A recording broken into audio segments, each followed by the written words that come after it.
engines idled in the dark like beasts holding their breath. Two bulldozers sat at the edge of a weed-choked lot, yellow paint dull under a weak street lamp. Beyond the fence, the old shrine crouched among nettles, its stone walls cracked, its roof peeled back like a wounded shell. A sign on the gate read "Demolition at Dawn." Inside the shrine, the statue still stood. The Virgin held out one hand open, the other across her chest. Her cheeks were chipped, her robe flaked with dust, yet her eyes were soft. Rain tapped the broken windows. The night crew taped notices to the door and walked back to their trucks without looking behind them. Across the road, an old priest watched from his car.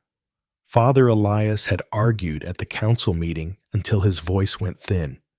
Repairs cost too much, people said. Housing must be built, the mayor said. The vote was quick. He left with dates on a page. Tonight, he came to say goodbye. He thought he would be alone. He wasn't. A woman with a pram stood under an umbrella. Two teenagers in hoodies passed a lighter and whispered. An old man leaned on a stick and stared at the door. When the priest opened the gate, the hinges complained. The woman looked up. "Only for a minute?" He nodded. They stepped into the cold little room. A smear of moon showed the aisle, the bent rails, the plywood over the altar. The statue rose from the dust like a memory that refused to leave. The teenagers fell quiet. The old man took off his cap. The priest set a candle on a brick and struck a match. The flame jumped on, then softened. One by one, others found candles. They did not speak much. Someone began a tune with no words, and others joined, low and unsure. The wind pushed through the broken panes and made the flame lean, but it did not go out. The priest felt foolish for hoping and grateful for it at the same time. He remembered baptisms here, wedding photos, winters of coal smoke. The teenagers sat on the step and listened. Past midnight, more came. News moved through town, one mouth to another. A baker still in apron, a nurse off shift, a man who hadn't been near a church in 10 years. They stood under the sagging roof and breathed the same cold air. Someone brought tea. Someone passed a box of biscuits. Every time the door opened, the wind should have killed the flames. Every time, the candles trembled, straightened, and stayed. Then the smell began. It threaded the air so gently that the first to notice thought they imagined it. Roses. Not strong, but clear. No garden grew here. The florist was closed. It was November, yet the scent spread, soft as breath. The nurse frowned, then smiled once. The teenagers whispered, "Do you smell that?" The priest did not move. He only said, "Thank you," under his breath. A light flared behind the altar. People started, then laughed nervously, thinking it was a phone. But no screens were up. The plywood seemed to catch the moon, a thin silver that moved across the statue's hand and rested there. The old man took a step closer. "She looks awake," he said. At 3 a.m, the street lamp flickered and died. The lot fell into a deeper dark. Engines clicked as they cooled. On the other side of the fence, the candles burned on, tall and strange. 3 women came in from rain and set tea lights along the sill.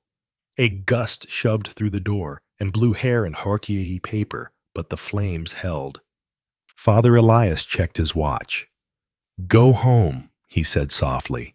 There will be time for one more look at dawn. No one moved.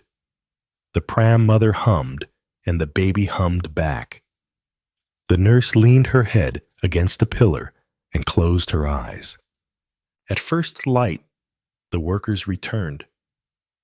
Boots on gravel, voices brisk, a thermos knocking against a box. They saw the gate open and the small crowd inside and frowned. Contract said site must be cleared. A foreman raised his hand.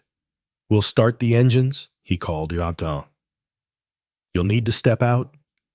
The priest walked to the door. Give us a minute, he said. The foreman nodded and turned away. He climbed into the nearest machine, set the key, and twisted. The starter clicked, coughed, and fell silent. He tried again. A deeper cough, then nothing. The second driver started his sequence. Lights, brake, key. The engine turned once, twice, and died. He checked the fuel. Full. He tried again and got a flat gray whine. Behind him, a third machine refused to wake at all. The foreman slapped the side of his cab and climbed down. By then, more people had gathered at the fence. Phones came up, not to film a fall, but to call a neighbor to say, "It's not starting," and "Come." The priest stood between door and step and felt the floor under his feet like a drum. The foreman waved over the mechanic. Hoods opened, cables clipped, a portable starter whirred. Nothing.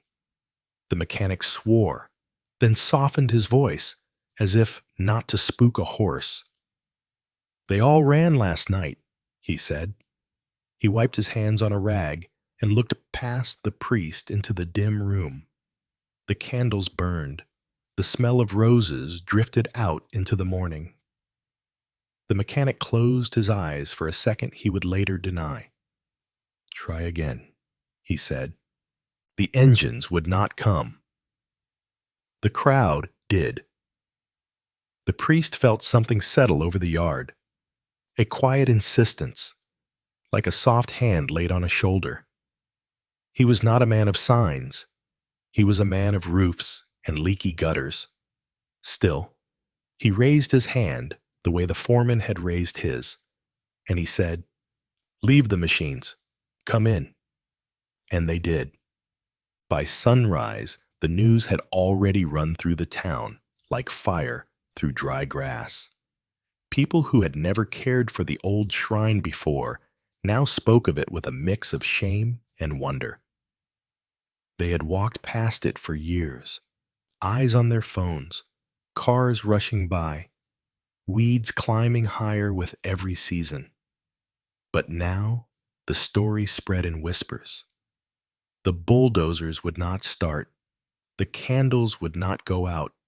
The roses no one planted had filled the air. Some called it coincidence. Others lowered their voices and said it was something more.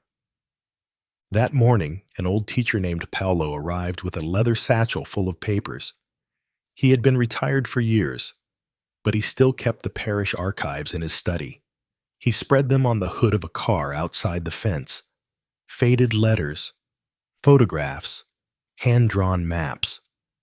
His voice trembled as he spoke to the small crowd that had gathered. "You do not understand what this shrine meant," he said. "Let me remind you." The oldest document was a diary from 1812. The ink was browned, the paper brittle, but the words told of a plague that had swept the valley. Families buried their dead in silence.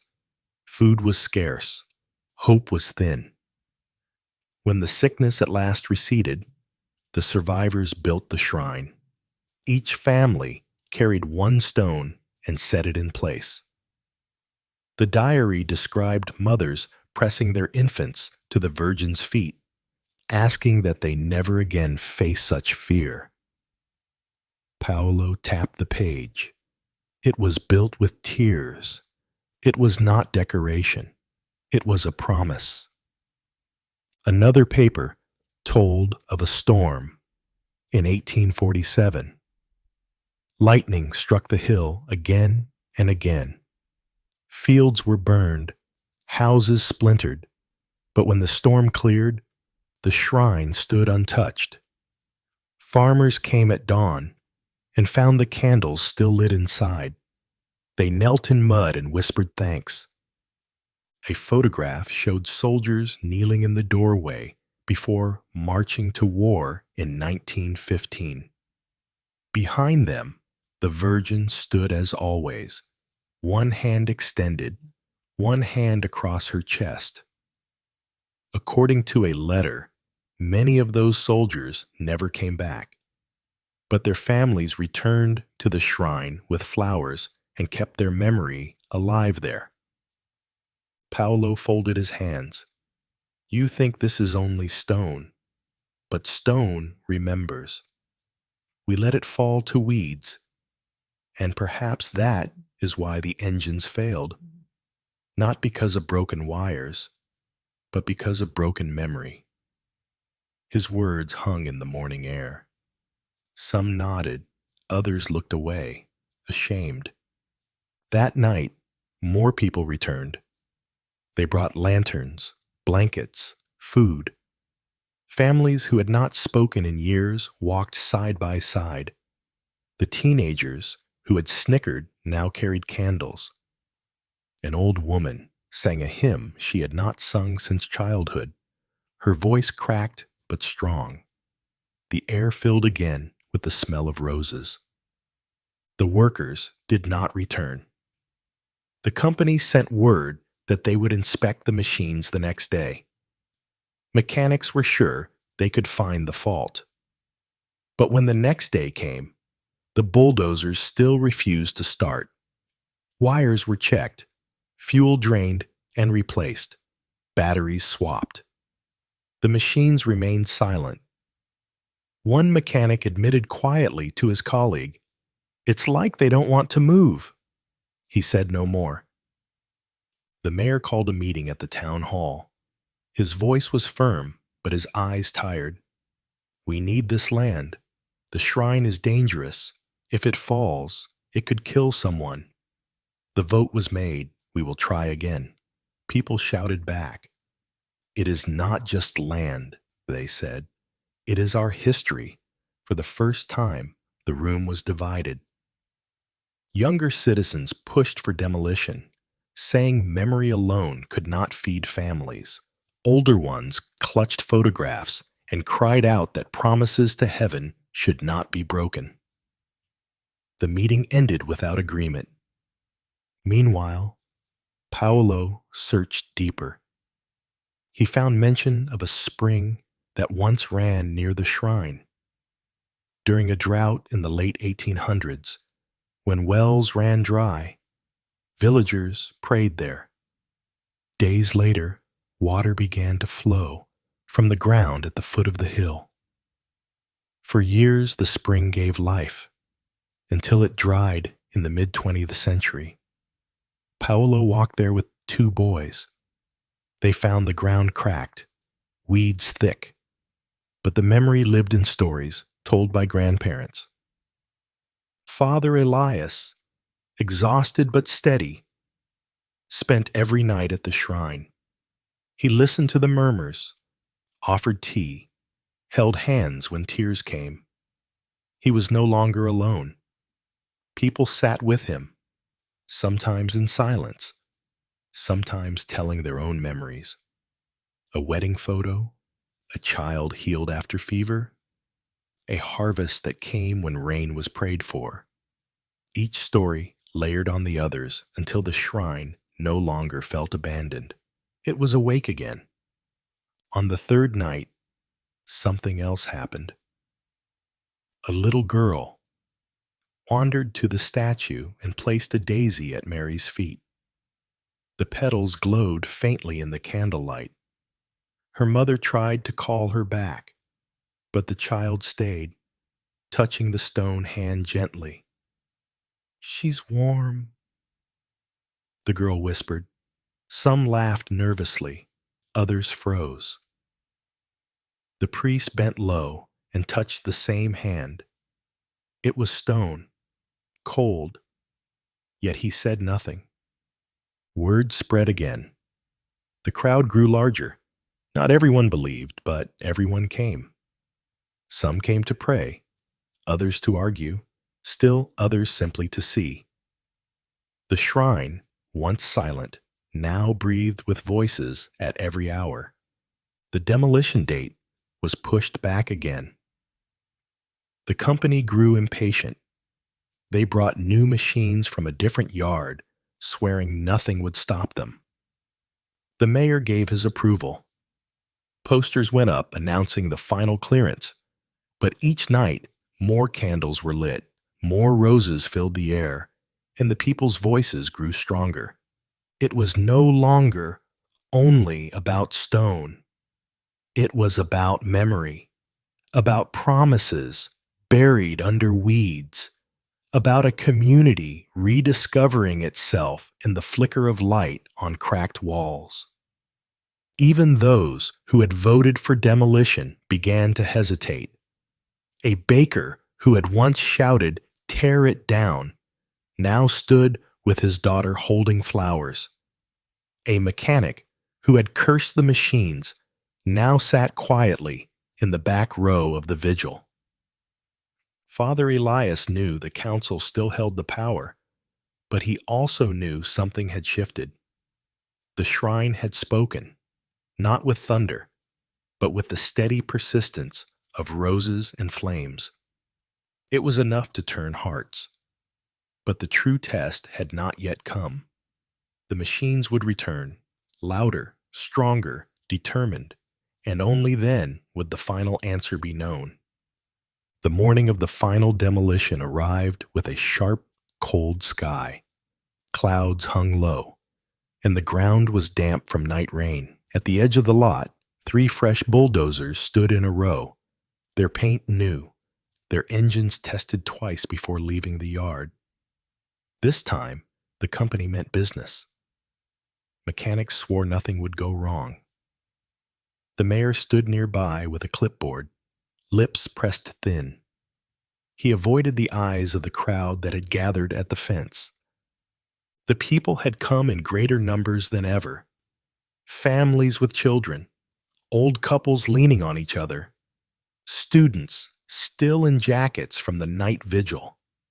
They filled the road and spilled into the field, their candles burning in glass jars, their breath rising like smoke in the cold.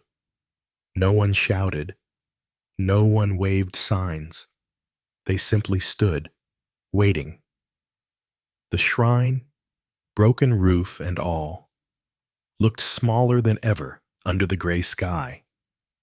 Yet the statue inside glowed faintly in the early light. One hand outstretched, one across her chest.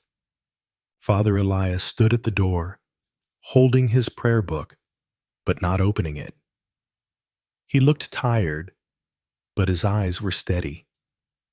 Behind him, candles still burned from the night before. The faint smell of roses clung to the air again, impossible to explain in November. People noticed, whispering to one another, and fell into deeper silence. At 8 o'clock sharp, the foreman gave the signal. Drivers climbed into the cabs. Engines roared to life. This time, they started without hesitation. The machines lurched forward, blades lowered. The crowd tensed. A child whimpered. The mayor shifted uneasily, but did not raise his hand. Then, just as the lead bulldozer drew close, a sound cracked through the air. It was not thunder. It was sharper, closer, like stone giving way. The statue inside the shrine split down one side, a hairline crack running from shoulder to base. Gasps rippled through the crowd. The driver froze, his hands gripping the controls. From within the crack, Something pale slid out and fell to the floor with a soft thud. The bulldozers cut their engines almost in unison, as if the drivers had all decided without speaking. Silence rushed back in. Father Elias stepped forward slowly, bent, and picked up the object. It was a folded parchment, edges browned, sealed with wax, now cracked from age. His hands shook as he lifted it to the light. The crowd pressed closer to the fence. Even the mayor moved nearer. His breath caught in his throat. The priest carried the parchment outside and stood on the step, the wind pulling at his coat. He broke the wax gently and unfolded the page. The writing was faded but clear, a steady hand in ink long dried. He read aloud. The words trembled in the air, but carried strong. We, who survived the sickness, lay these stones with our hands and our tears. We build this shrine not for ourselves alone, but for those who will come after. If ever you forget, let this letter remind you. This place carries our prayers. Do not destroy it, for in it you carry us all. The priest's voice cracked. He lowered the parchment, his eyes wet. A woman sobbed openly in the crowd. An old man dropped his cane and leaned against the fence with shaking hands. Even the workers in the cabs bowed their heads. The silence was not emptiness, but weight. The words pressed down on everyone, like a truth too large to ignore. The mayor took a step forward. His face had lost its hardness. He spoke low, but the microphone on his jacket carried it. It carries us all, he repeated. He looked at the bulldozers, then at the foreman, then back at the crowd. His shoulders sagged. Stop the work, he said. We cannot tear this down. A cheer rose, not loud, but strong, carried like a wave through the people. Some knelt, some hugged, many simply cried. Father Elias folded the parchment again, holding it against his chest as if it were a heartbeat. He whispered, "Thank you," though whether to heaven or to the people who had written it centuries ago, no one could tell. What followed was not demolition, but renewal. Within hours, volunteers began clearing weeds. Children carried stones.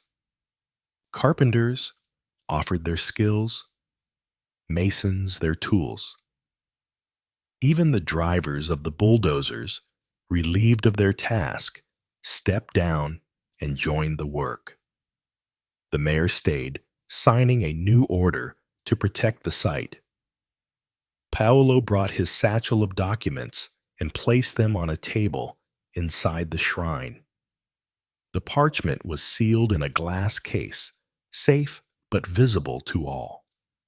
The statue, though cracked, remained standing.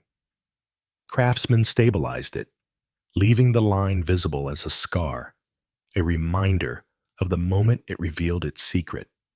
Flowers appeared at its feet, more each day. Candles never seemed to run out. And every evening, the people came back, not to mourn, but to sing, to sit together, to remember. The shrine became a place of gathering again. Children who had never known its name before now ran ahead of their parents to light candles. Teenagers who had once mocked it now carried lanterns. Tourists who heard the story came with cameras, but left their devices lowered, their eyes soft. The scent of roses lingered often, strongest during vigils. Some said it was coincidence. Others smiled and said it was blessing. Weeks later, the mayor returned to speak in front of the restored shrine. He cleared his throat, uncomfortable but honest. I argued for progress, he admitted. I thought stone was only stone, but I forgot that stone can carry memory. The letter reminded me. It reminded us all. This shrine will not fall again. His words were met with applause, not angry, but grateful. Father Elias placed the parchment beside the statue under a new glass frame. He spoke quietly. They gave us this gift. We almost lost it. Let us not forget again. From that day, the shrine was never empty. Farmers came at dawn before fields. Nurses stopped on their way to night shifts. Children left drawings. Teenagers left notes folded like prayers. The community found itself again in the cracked stone, in the old letter, in the words that bound them. It carries us all. The bulldozers left the site, their engines silent. Some said they had only failed because of faulty wiring, bad luck, coincidence. But for the people who had stood there, no explanation mattered. They had seen the candles stand against the wind, smelled roses in the cold, heard a letter speak across centuries. It was enough.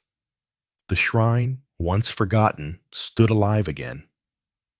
Not perfect, not polished, but whole in a new way.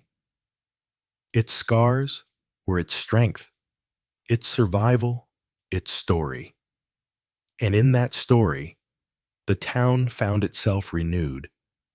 You do not need to believe in miracles to understand why the bulldozers never returned.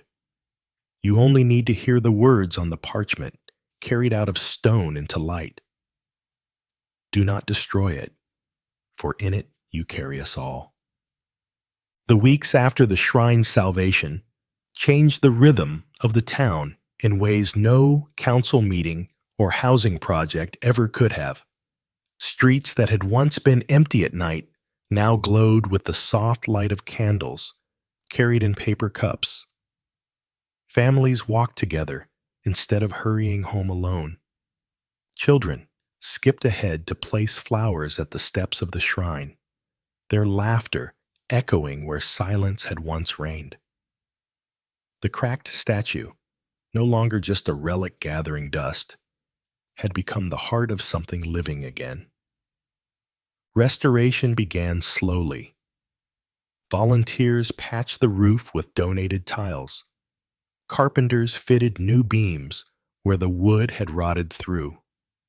Women scrubbed soot from the walls until the stones beneath gleamed faintly in the sun. They worked not with contractors, but with their own hands, passing buckets, kneeling side by side.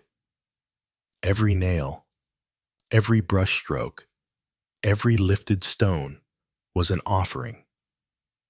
Even those who had once demanded demolition returned, guilt and humility in their eyes, asking to help. No one was turned away. Inside, the statue remained cracked, but no one wanted it repaired to perfection. Craftsmen supported the fracture with clear resin and thin pins, strong enough to hold, but subtle enough to leave the scar visible. People touched the line gently as though it were a wound on their own body. "This is where she spoke," one woman said. "This is where she gave us back our promise." At her feet, flowers grew thick, so many that volunteers built a wooden table just to hold the daily offerings. The parchment was placed in a glass case beside the statue. Each day, the words were read aloud by visitors, sometimes in a trembling voice, sometimes in confident tones. Do not destroy it, for in it you carry us all. The phrase spread across the town like a prayer, stitched into every heart. Shopkeepers pinned it above their doors. Students scribbled it on notebooks. Farmers painted it on barns. It became more than a line from the past. It became a way of remembering that what is shared is stronger than what is lost. The mayor, who had once pressed hardest for demolition, found himself changed. He visited the shrine quietly, without announcement. One morning, someone saw him kneeling by the statue, hat in hand, his head bowed. When asked later, he said only, "I thought progress was in concrete. I forgot it was also in memory." He became the first to sign the new law, declaring the shrine a protected site, safe from future destruction. His speech was short but honest. We will not vote against ourselves again. Not all changes were dramatic. Some were subtle, like threads weaving back together. Neighbors who had not spoken for years now worked side by side on the roof. Two brothers, divided by inheritance arguments, shared a ladder and passed each other tools without bitterness. A widow who had lived alone began baking bread again, leaving loaves on the table for workers. Even the teenagers who once mocked the place now came each evening, not forced, but by choice. They brought guitars and sang in the candlelight, their voices clumsy but sincere. The scent of roses did not vanish. Many claimed it was strongest during work, drifting over the smell of sweat and lime dust. Others swore it came at night when the candles burned low. Some skeptics shook their heads, saying memory and suggestion explained it. But those who breathed it in felt something more, like a hand laid gently on the shoulder, steadying, reminding, comforting. As months passed, the shrine story spread far beyond the town. Journalists came with cameras, expecting spectacle, but most left with quiet faces, touched by the simplicity of the people's devotion. Pilgrims began to arrive, not in busloads, but in steady streams. Families and individuals who had heard of the shrine that refused to fall.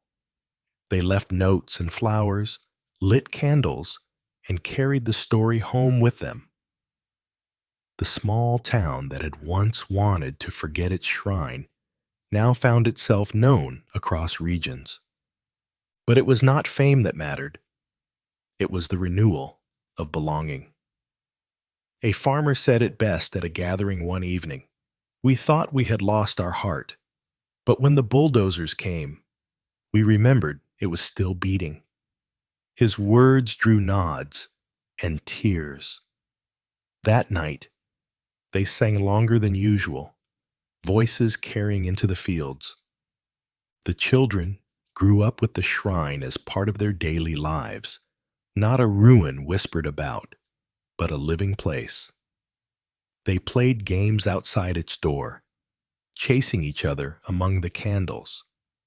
Some left drawings tucked under the flowers, crude sketches of the Virgin with bright colors and smiling faces. Parents who once dismissed the shrine now saw their children kneeling unprompted, whispering small prayers and simple words. The cracked statue became a symbol, not of weakness, but of endurance. Visitors often said it looked more beautiful for its scars. Its fracture was not hidden, not covered, but held as proof of survival. Many found strength in that, especially those carrying wounds of their own. A woman who had lost her son to illness stood before it for hours, then whispered, "She broke, and still she stands. So will I." Seasons turned. In spring, wildflowers climbed the fence. In summer, the candles burned late into warm nights. In autumn, leaves drifted down and covered the path in gold. Winter came, but the vigils did not end. Even in frost, even in biting wind, people gathered. The flames wavered, but did not die. And always, the smell of roses appeared when the least expected. Years later, people would look back on that night of the failed bulldozers as the turning point, not because machinery failed, but because memory returned. The shrine was never about stone or mortar alone. It was about the people who built it, the prayers sealed in its foundation, the lives that had touched it for centuries. When the parchment slipped from the crack, it reminded everyone that their ancestors had not built for themselves alone. They had built for the future, for them. Now, the town lived differently. They no longer rushed past the shrine on the way to work. They stopped, even for a moment, to touch the wood of the door, to whisper a word, to breathe the roses. Weddings once again paused at the statue for photos and prayers. Soldiers leaving for duty knelt at the altar before boarding buses. Children preparing for exams left candles with scribbled notes. Help me remember. Let me be calm. The shrine became part of every life again. No one spoke of demolition anymore. The bulldozers never returned. Instead, builders came to strengthen the foundation, to keep the walls standing for generations more. The cracked statue remained, scar and all, inside the restored walls, a reminder of fragility and strength together. Above it, an inscription carved into new stone read, "It carries us all." And so it did. The shrine carried the past, the present, and the hope of the future. It carried memory and prayer, grief and gratitude, loss and love. It carried a community that had almost forgotten itself, but had been called back by candles that would not go out, roses that bloomed where none were planted, and machines that refused to move. You do not need to believe in miracles to understand why the shrine stands still. You only need to stand before the cracked statue, smell roses in the cold air, and know that when the bulldozers came, something greater told them to stop.